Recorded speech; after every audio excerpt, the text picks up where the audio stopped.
Hi friends, welcome to my YouTube channel. ഇന്ന് ഞാൻ വളരെ ബോറടിച്ചിരുന്നപ്പോൾ എന്നാൽ പിന്നെ ഒരു തക്കാളി റൈസ് ഉണ്ടാക്കാമെന്ന് വിചാരിച്ചു. അതിന് വേണ്ടിയിട്ട് കുറച്ച് റൈസ് കുക്കറിലെടുത്ത് നന്നായി വൃത്തിയായി കഴുകിയതിന് ശേഷം 1 വിസിൽ വരാൻ വേണ്ടിയിട്ട് ഗ്യാസ് സ്റ്റൗവിലേക്ക് വെച്ചു. ഇനി നമുക്ക് ഞാൻ ഈ പിക്ചറിൽ കാണിച്ചിരിക്കുന്നതാണ് നമ്മൾ ഇതിൻ്റെ ഇൻഗ്രീഡിയൻസ് ആയിട്ട് എടുത്തിട്ടുള്ള ഐറ്റംസ്. അതിനുശേഷം ഞാൻ പാൻ അടുപ്പത്ത് വെച്ച് വെളിച്ചെണ്ണ ഒഴിച്ചു. എണ്ണ ഒന്ന് ചൂടായി വന്നപ്പോഴത്തേക്കും അതിലേക്ക് കുറച്ച് കടുക്, കുറച്ച് ഫെനൽ സീഡ്സ്, കുറച്ച് പരിപ്പ്, പിന്നെ എൻ്റെ കയ്യിൽ കുറച്ച് പീനട്ട്സ് ഉണ്ടായിരുന്നതുകൊണ്ട് ഞാൻ ആ പീനട്ട്സും കൂടെ അതിനകത്തേക്ക് ആഡ് ചെയ്തു. എന്നിട്ട് എല്ലാം കൂടെ നന്നായിട്ടൊന്ന് സോട്ട് ചെയ്തെടുത്തു. എല്ലാം ഒന്ന് സോട്ടായി വന്നപ്പോഴത്തേക്കും ഞാൻ അതിലേക്ക് കുറച്ച് കറിവേപ്പിലയും അതേപോലെ തന്നെ ഞാൻ 2 പച്ചമുളകാണ് എടുത്തിട്ടുണ്ടായിരുന്നത്. ആ 2 പച്ചമുളകും കൂടെ ആഡ് ചെയ്ത് അതിൻ്റെ പച്ചമണം പോകുന്നത് വരെ ഒന്ന് മിക്സ് ചെയ്ത് കൊടുത്തു. ഇനി അതിലേക്ക് നമുക്ക് സവോളയാണ് ആഡ് ചെയ്യേണ്ടത്. സവോള ഞാനൊരു അര സവോളയാണ് എടുത്തിട്ടുള്ളത്.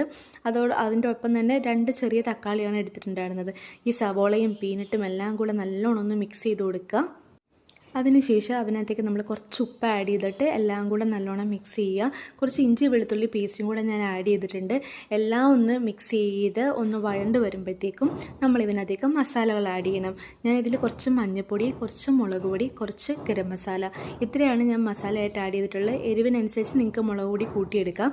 എന്നിട്ട് പച്ചമണം പോകുന്നവരെ നല്ലോണം ഒന്ന് വഴറ്റിയെടുക്കണം.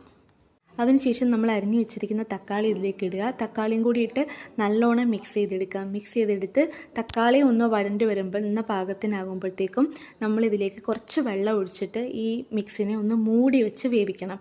മൂടി വെച്ച് ഒരു 10 to 15 മിനിറ്റ്സ് വേവിച്ചാൽ മതിയാവും. ഇടയ്ക്കൊന്ന് ഓപ്പൺ ചെയ്ത് കൊടുത്തിട്ടൊന്ന് ഇളക്കി കൊടുക്കണം കേട്ടോ, അല്ലെങ്കിൽ ചിലപ്പോൾ അടി പിടിക്കും. അതുകൊണ്ട് ഞാൻ ഇടയ്ക്ക് ഓപ്പൺ ചെയ്ത് ഇളക്കി കൊടുക്കുന്നുണ്ടായിരുന്നു. ഇപ്പം ഏകദേശം തക്കാളി ഒന്ന് വെന്ത് വന്നിട്ടുണ്ട്. ഇനി അതിൽ വലുതായി കിടക്കുന്ന പീസുകളുണ്ടല്ലോ, അതെല്ലാം ഞാനൊന്ന് സ്മാഷ് ചെയ്ത് കൊടുത്ത് ഒരു കുഴമ്പ് രൂപത്തിലാകുന്നവരെ അതിനെ വഴറ്റിക്കൊണ്ടിരുന്നു. അപ്പോൾ ഇപ്പോൾ ഏകദേശം സെറ്റായിട്ടുണ്ട്. ഇനി ഇതിലേക്ക് നമുക്ക് കുറച്ച് മല്ലിയിലയും കൂടെ ആഡ് ചെയ്യണം. മല്ലിയിലയും കൂടെ ആഡ് ചെയ്ത് ഇതിനെ മിക്സ് ചെയ്യുമ്പോഴത്തേക്കും നമ്മുടെ മസാല റെഡി ആയിട്ടുണ്ട്.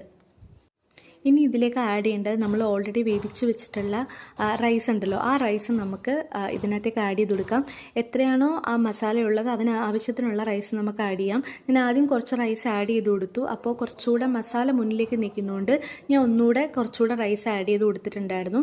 ഇപ്പം ഏകദേശം മസാലയും റൈസും ഏകദേശം ഒരേപോലെ നിൽക്കുന്ന പോലെ എനിക്ക് തോന്നി. അതുവരെ ഞാൻ നല്ലോണം മിക്സ് ചെയ്ത് സെറ്റാക്കി എടുത്തിട്ടുണ്ട്.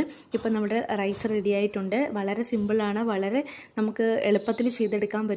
നമ്മുടെ വീട്ടിലുള്ള ഇൻഗ്രീഡിയൻസ് വെച്ച് മാത്രം ചെയ്തെടുക്കാൻ പറ്റുന്ന ഒരു ഐറ്റമാണ്. ഒരു സാലഡോ ഒരു അച്ചാറോ ഒക്കെ ഉണ്ടെങ്കിൽ നമുക്ക് വളരെ പെട്ടെന്ന് പ്രിപ്പയർ ചെയ്തെടുക്കാൻ പറ്റുന്ന ഒരു ലഞ്ചാണ്. എല്ലാവരും ട്രൈ ചെയ്ത് നോക്കുക. നിങ്ങളുടെ കമൻറ്റ്സ് പറയുക. ലൈക്ക്, ഷെയർ, സബ്സ്ക്രൈബ് ചെയ്ത് സപ്പോർട്ട് ചെയ്യുക. താങ്ക്